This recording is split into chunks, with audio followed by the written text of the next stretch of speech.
Hola amigos de Luján de Mariana, bienvenidos a otro episodio de Conversaciones sobre la Libertad. Hoy tengo el placer de traer a María Politzer, doctora en Ciencias Políticas y profesora e investigadora en la Escuela Política y de Gobierno de la UNSAM y en la Facultad de Sociales de la UCA. Bueno, muchísimas gracias por aceptar la invitación, María, es un placer tenerte aquí. No, muchas gracias a ustedes por la invitación. Para mí también es un placer. Así que yo soy la agradecida. Como hemos hecho en los anteriores episodios, hoy concretamente hablando de John Stuart Mill y de cómo entiende este autor la libertad, la primera pregunta siempre es la misma en todos los coloquios, y es que nos cuentes un poquito más sobre el autor, para que lo conozcamos, para que entendamos de dónde sale su pensamiento, ¿no? Y que nos situemos un poquito antes de entrar más en materia. Bueno, mira, John Stuart Mill fue uno de los pensadores quizás más importantes del siglo XIX inglés. Él nace en 1805, muere en 1873, o sea que coincide con el gobierno, gran parte de su vida con el gobierno de Victoria, con la época victoriana. Les decía, es uno de los grandes pensadores, uno de los grandes polemistas del siglo XIX, es un autor muy leído, y muy leído podríamos decir por partida doble, porque fue un autor cuyas obras fueron muy leídas en ese siglo XIX, entre sus contemporáneos, y porque también él fue un autor, un gran lector, ¿sí? Leía prácticamente todo lo que salía en ese momento, las grandes obras se las reseñaba. Así que en ese sentido fue un autor formado en el credo utilitarista por su padre, James Mill, y su amigo Jeremy Bentham, formado de una manera muy cuidadosa, que él relata en su autobiografía, con mucho esmero, porque se esperaba que fuera el futuro gran reformador de Inglaterra.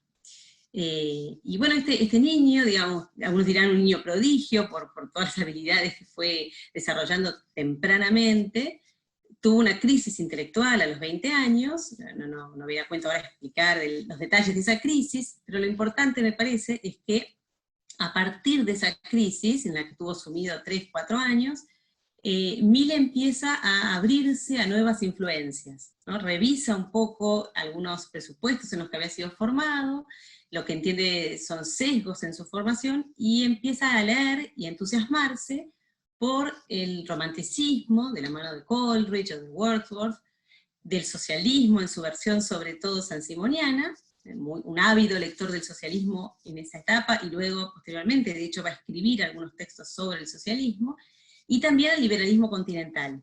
Y entre los de esos liberales continentales, quienes más influencia tienen en este momento en la vida de Mill son Guizot, François Guizot y Tocqueville. No sé si lo han comentado dentro de los autores que tienen este ciclo, pero en esta época entonces, fines de la década del 20 y comienzos, y a lo largo de toda la década del 30, que yo creo que es una década muy fructífera en el pensamiento de Mill, porque él empieza a incorporar estas otras perspectivas y empieza a hacerse lo que se transforma en un hombre que profesa el eclecticismo práctico, él dice, ¿no? Que viene a abrazar esas medias verdades. Y lo traigo a colación por algo de lo que aparece también en On Liberty, justamente, que es la obra de la que vamos a conversar, en su defensa también, ¿no? Sobre la libertad de pensamiento y de discusión, y esta idea que lo acompaña a lo largo de toda su vida, de la posibilidad de complementar verdades parciales. Así que bueno, es un hombre, como digo, muy atento a lo que se escribe, a lo que se discute en ese momento. Es un hombre que también ha trabajado prácticamente toda su vida en la Compañía de las Indias Orientales. Ha trabajado mucho en la prensa para él es fundamental. Era sobre todo el principal canal a través del cual testear sus opiniones, y también encontraba que era una especie de nuevo foro que tenía la sociedad moderna, nuevo ágora en el cual reunirse, y entonces era, digamos, un espacio para él privilegiado desde el cual poder influir en esa nueva sociedad. También ingresó a la Cámara de los Comunes hacia el final de su vida, en el 65, y tuvo ahí algunos discursos interesantes, sobre todo trató de promover algunos cambios en la legislación que habilitara el sufragio femenino, que era uno de sus objetivos, digamos, era un gran defensor del sufragio femenino. No tuvo éxito, pero bueno, lo intentó. Y también hacia el final de su vida, digo, como para recorrer las principales estaciones, también fue nombrado rector de la Universidad de San Andrés. Mill, que no había asistido a ninguna universidad, bueno, al final de su vida es nombrado rector, y en esa ocasión él pronuncia un discurso muy muy conocido, muy memorable, muy largo también, parece que duró como 3 horas, un discurso en el que él recoge o vuelve sobre sus ideas en torno a la educación, que también le preocuparon. Entonces, como para resumir, fue un autor interesado en una variedad de disciplinas, escribió sobre la lógica, sobre el sistema de lógica, escribió sobre economía política, sobre filosofía, sobre educación, sobre teoría política, incluso recibió textos más vinculados a la poesía. Bueno, un autor muy prolífico, ¿sí? Sus obras completas son cerca de 33 volúmenes, así que se pueden dar una idea más o menos. Creo que con esta mínima presentación nos ponemos un poco en tono, ¿no? En época. Me parece una gran presentación del autor y como tú bien comentabas, aunque evidentemente no podemos abarcar todas las obras de Mill, hoy vamos a hablar sobre todo de su famoso libro sobre la libertad, On Liberty. Uh-huh. Y bien, Mill empieza esta obra, yo creo que con una declaración de intenciones, ya me corregirás tú en las preguntas que te hago, pero Mill define de alguna forma la libertad como la imposición de límites al poder, ¿no? En ese sentido, a Mill se le ha acusado de muchísimas cosas, ¿no? Una de las acusaciones que se le hace a Mill es la de ser contradictorio en lo que se refiere a la capacidad de intervención que otorga a la sociedad por medio del gobierno en la esfera individual, ¿no? Aunque podemos entender que Mill separa, ¿no?, lo que es el gobierno de la sociedad. Sin embargo, yo creo que debemos diferenciar lo que él llama rechazo social de la intervención coactiva de un gobierno. ¿Tú crees que eso es así, que para Mill existe como esta diferencia? Sí, estoy de acuerdo con lo que vos planteás. Si me permitís, si te parece, yo creo que podríamos introducirnos en ese problema, que es los problemas que aborda justamente en On Liberty, dando unos pasos para atrás y explicando un poquito el problema que él busca abordar en esta obra, ¿no? Qué es lo que lo tiene preocupado, justamente, para poder, digamos, responderte un poco más adecuadamente a la pregunta. On Liberty él lo publica en 1859, es una obra en la que viene trabajando los años previos, y es una obra que él escribió con mucho cuidado, con mucho esmero. Él creía que esta era una de las obras que seguramente lo fueran a perdurar y que fueran más leídas posteriormente. Y el problema que él está abordando en On Liberty es un problema que lo viene, digamos, arrastrando, que lo viene acompañando ya hace unos cuantos años, ¿sí? Por lo menos una década.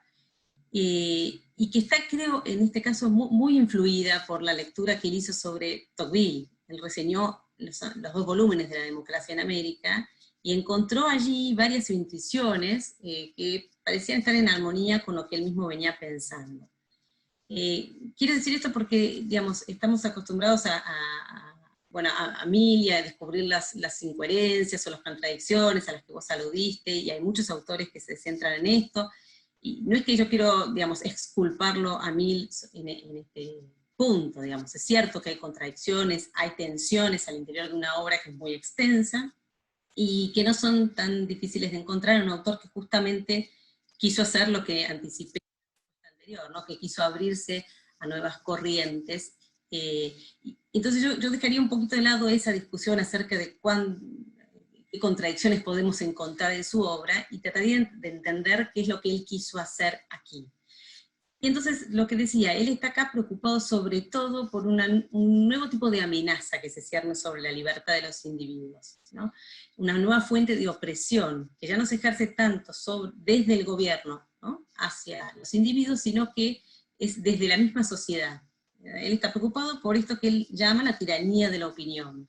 Es un fenómeno que Tocqueville ya había presentado en La democracia en América, pero que Mill trabaja, creo yo, un poco más en detalle en esta obra, en On Liberty.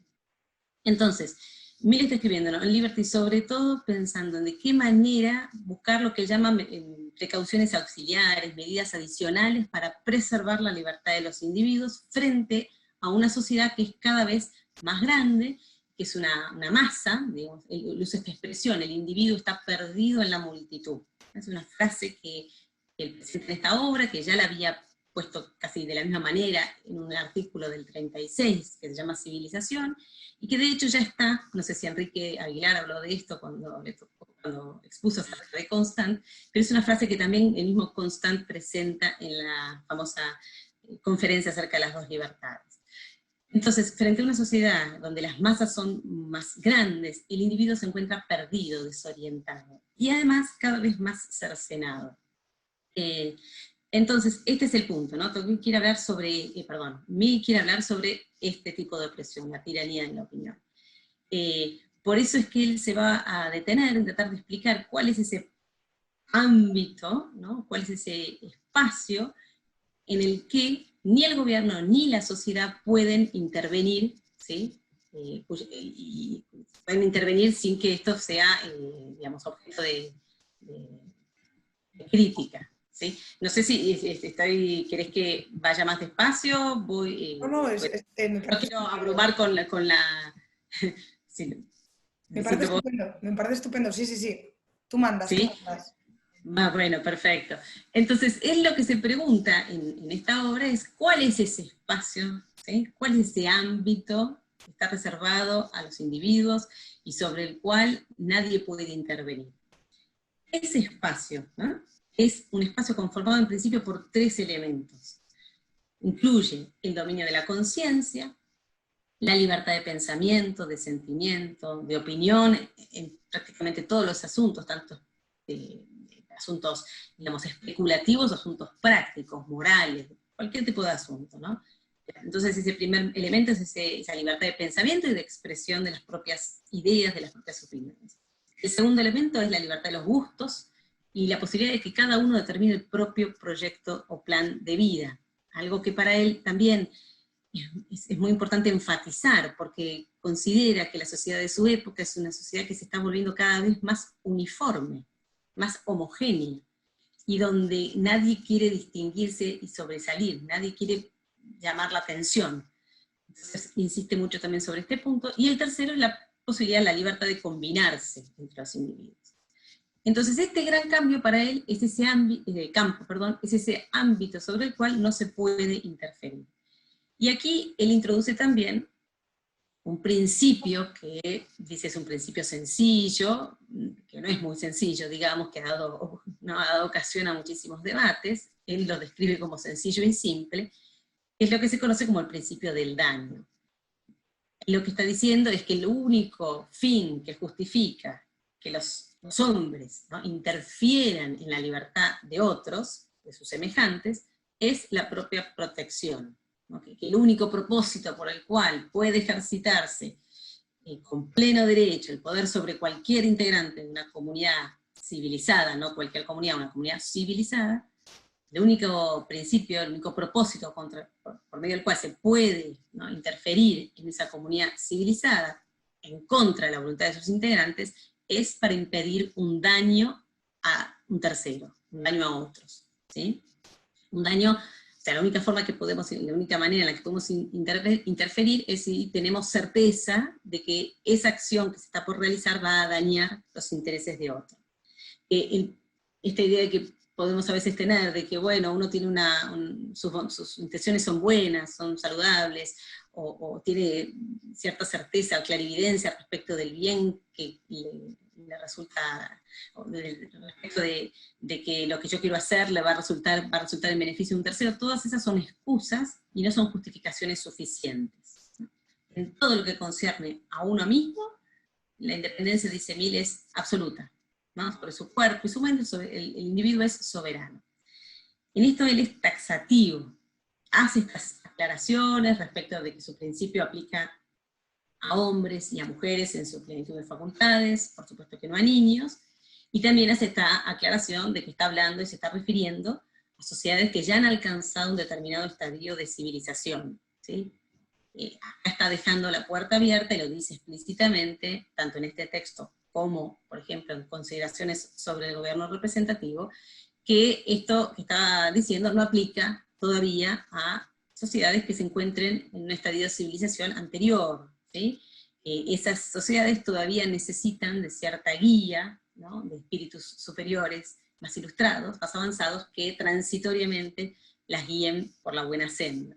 Esto, dicho de otra forma, es estoy justificando el despotismo, ¿no? Perdón, el imperialismo, el imperialismo que Gran Bretaña por lo pronto en ese momento bueno, desarrollaba. Y esto me remite también a otra cosa que quizás no precisé antes. Mill está escribiendo este libro, este pequeño ensayo, como lo llamaba, pensando en los ingleses, sobre todo en los ingleses, ¿sí? Su público es Inglaterra. Por supuesto que sabe, y todo escritor tiene después pretensiones de que sus ideas trasciendan su contexto inmediato, pero él está pensando en la sociedad inglesa. ¿Por qué? Porque él cree que en la sociedad inglesa es una sociedad que en ese momento está atravesando, está siendo víctima, si se quiere, de un mal hasta entonces desconocido, que es lo que él llama el estancamiento o la inmovilidad, ¿sí? Sobre todo en el plano intelectual y moral, y no tanto en el plano político, por lo menos en el caso de Inglaterra.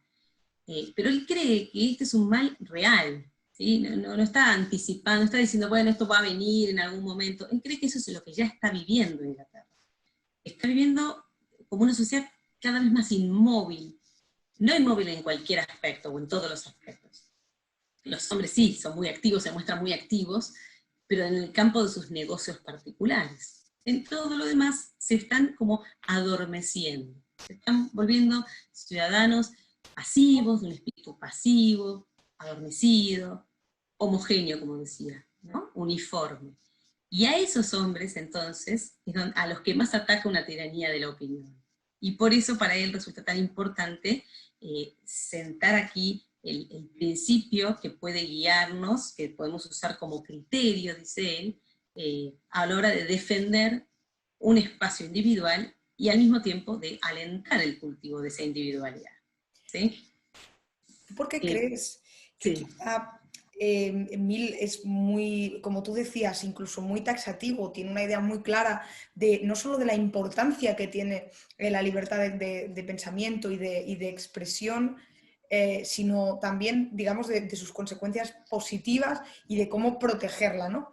¿Por qué crees, o si crees que es así, digamos que no hace extensible esa concepción que tiene sobre esas libertades, quizá a otros ámbitos? O, por ejemplo, no se da cuenta de que existen ideologías que, digamos, como puede ser el socialismo, que llevan, digamos, en la propia semilla del iliberalismo, ¿no? Del ataque a la libertad, entre otras cosas también a las libertades que Mill defiende. ¿Por qué crees que no llega más allá a defender ese mismo límite a la imposición del poder en otros ámbitos? Más allá, digamos, de la expresión, del pensamiento, como puede ser, por ejemplo, sabemos que en ciertos momentos él, digamos, defiende la escolarización pública porque dice que hay una especie de, ¿cómo decirlo?, como de peligro, ¿no?, en lo que lo puedan hacer los padres con los hijos, o por ejemplo, Mill defiende la intervención del Estado y de la sociedad en cuestiones más vinculadas con la economía y demás. ¿Por qué crees que no llega tan lejos su defensa de la libertad? Sí, es difícil responder esa pregunta que es muy interesante, lo que vos planteás, porque es cierto, esos dos ejemplos, ¿no?, que vos pones, por ejemplo, el caso de la educación. Bueno, es un autor que está profundamente interesado en mejorar la educación de Inglaterra, por lo pronto, ¿no? La educación que se imparte tanto a nivel, hoy diríamos, de escuela primaria o secundaria, como en las universidades. Es muy crítico del tipo de educación que se imparte. De vuelta siempre pensando en esto, cómo forjar ciudadanos con un espíritu activo, ¿no? Pensadores originales, hombres de genio acá no pensando en hombres de gran inventiva, sino hombres que se atrevan a pensar por sí mismos, a eso se refiere con hombres de genio. Entonces, Mill cree que es imprescindible que la educación sea accesible a todos y una buena educación. Entonces hay como dos campos ahí en la respuesta. Una es qué tipo de educación habría que brindar en todo caso para forjar este espíritu de individualidad y de genialidad, originalidad. Y otra es, bueno, más vinculada a la pata política. Yo creo que su acento, por lo pronto Canon Liberty, ¿no?, en el último capítulo, cuando pone este ejemplo de la educación, su interés en que el acceso a la educación esté garantizado, yo por lo menos lo vinculo, garantizado a todos me refiero, ¿no?, a toda la población, y por eso la necesidad de la intervención del Estado en esta materia, asegurar que haya esta educación mínima para todos, no obligando, ¿no? Cada padre puede elegir eventualmente a dónde manda a sus hijos a educarse, pero esta posibilidad, yo creo que está vinculado también con esa férrea defensa que él hace sobre el sufragio universal, que aparece en textos que escribe apenitas, que publica apenitas, ¿no? Unos años después de On Liberty. Está primero en unos artículos y luego en consideraciones sobre el gobierno representativo, donde él insta justamente a que todo ciudadano se involucre en la cosa pública, participe activamente, y acá de vuelta, ¿no? Las enseñanzas de Tocqueville, las advertencias de Tocqueville en este sentido, en esta dirección, pero también reconoce Mill justamente allí que esa posibilidad de ejercer, ¿no? El sufragio, lo que entiende como una función pública antes que como un derecho, necesita previamente de una extensión, de que la educación esté accesible a todos. Entonces me parece que eso tiene que ver justamente con esta preocupación que él tiene, que esta posibilidad esté abierta a todos. No sé si en otro contexto Mill, digamos, volvería a defender una educación pública estatal.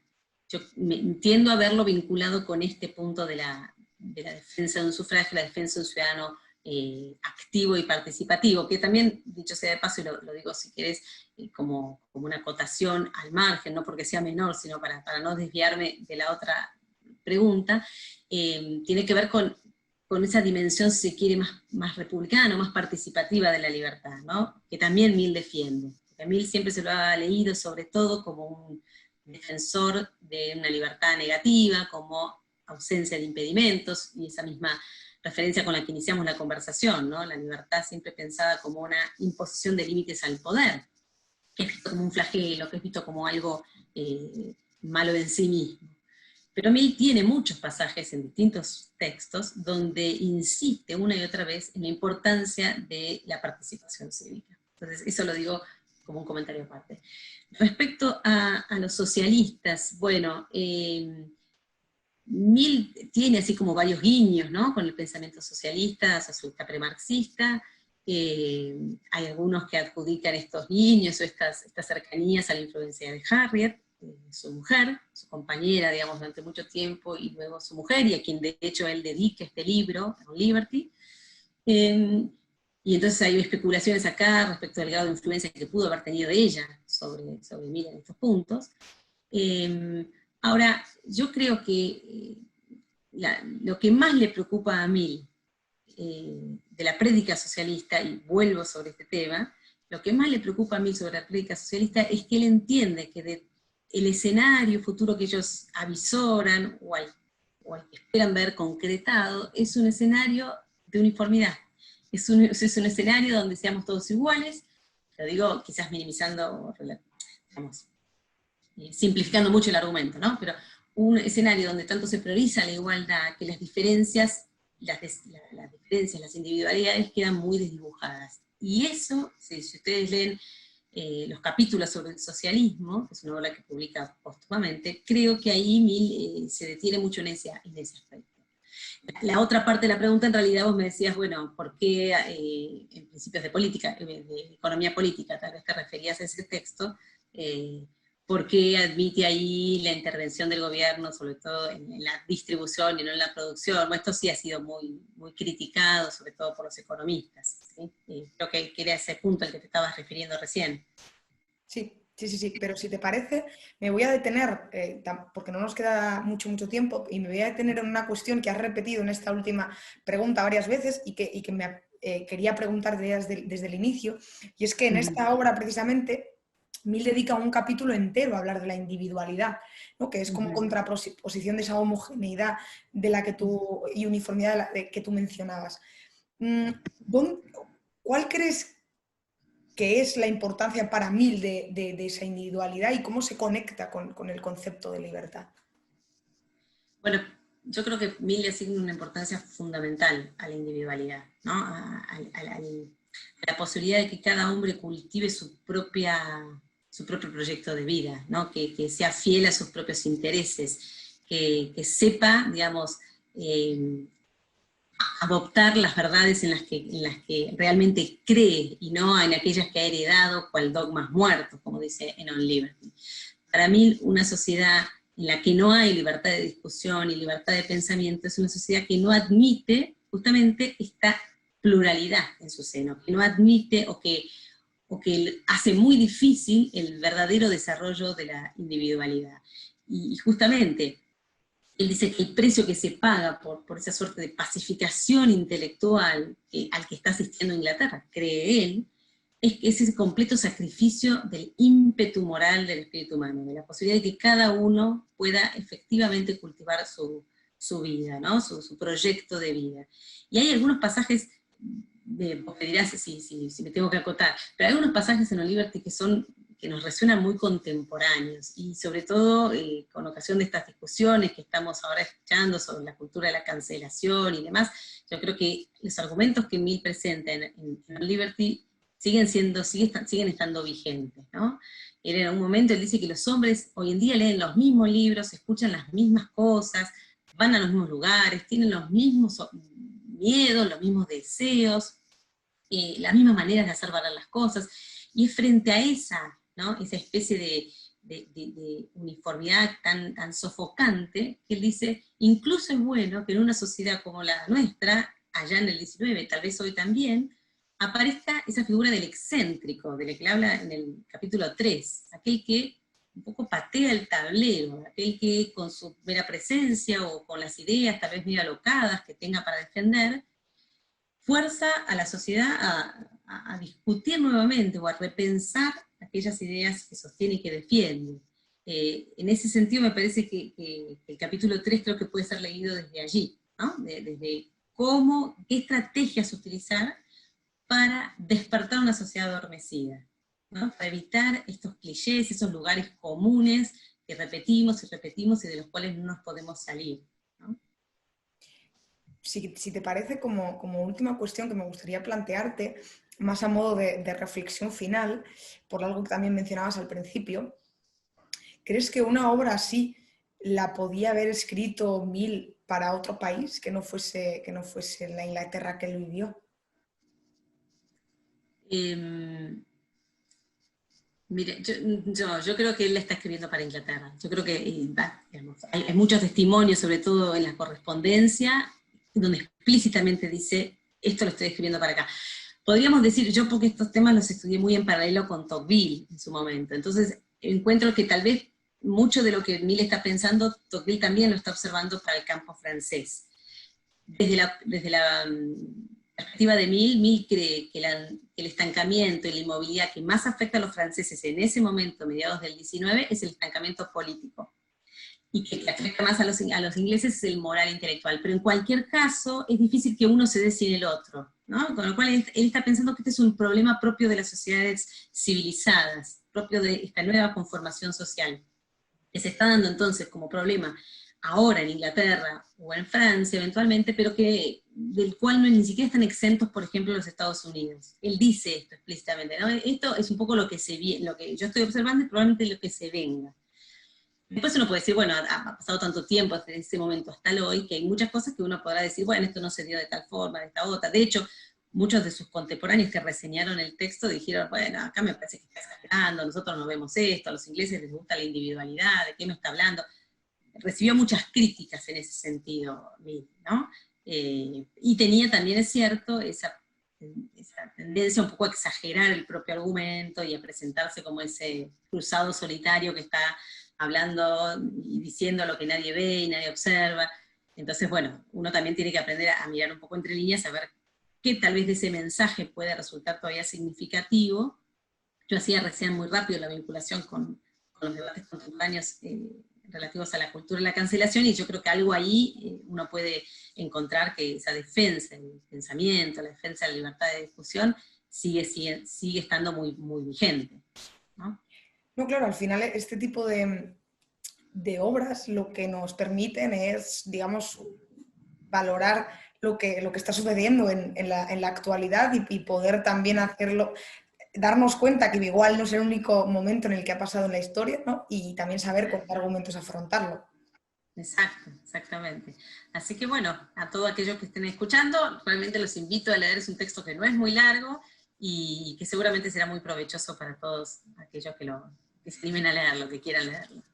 Pues nos quedamos con esto. Muchísimas gracias, María. Y yo os emplazo No, a los que nos veis a que veáis los siguientes episodios.